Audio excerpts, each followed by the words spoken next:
4 Monks ने 2 सप्ताह तक बिना कुछ बोले चुपचाप ध्यान करने का निश्चय किया। उन्होंने अपने इस अभ्यास के प्रतीक के रूप में एक मोमबत्ती जलाई, जो कि उन्हें हर वक्त यह याद दिलाती रहे कि उन्हें बिना कुछ बोले बस ध्यान करना है। इसके बाद उन मॉन्क्स ने ध्यान करना शुरू किया। पहले दिन की रात होते होते मोमबत्ती टिमटिमाई और फिर बुझ गई। यह देखते ही पहले मॉन्क ने कहा, अरे नहीं, यह मोमबत्ती तो बुझ गई।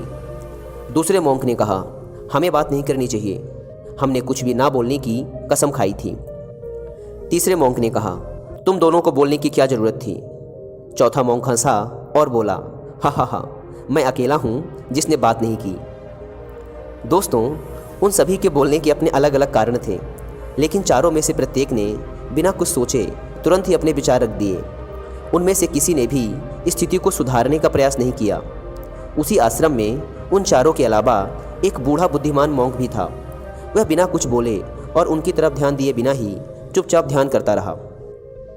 इस तरह से उस बुद्धिमान मॉन्क ने बिना एक शब्द बोले उन चारों को ही उनकी गलती का एहसास करा दिया, जो कि वो चारों बोलकर भी नहीं कर पाए।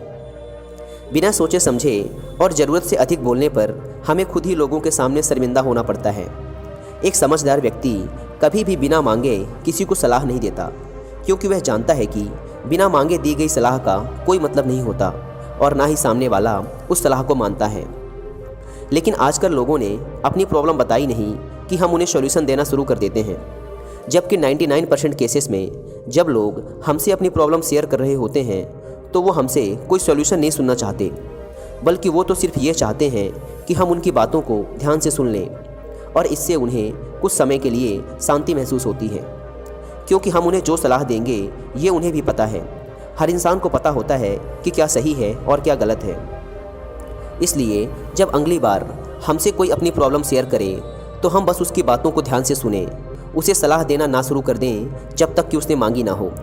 क्योंकि सामने वाला इंसान बस हमसे इतना ही चाहता है कि हम उसकी बातों को ध्यान से सुने और समझें।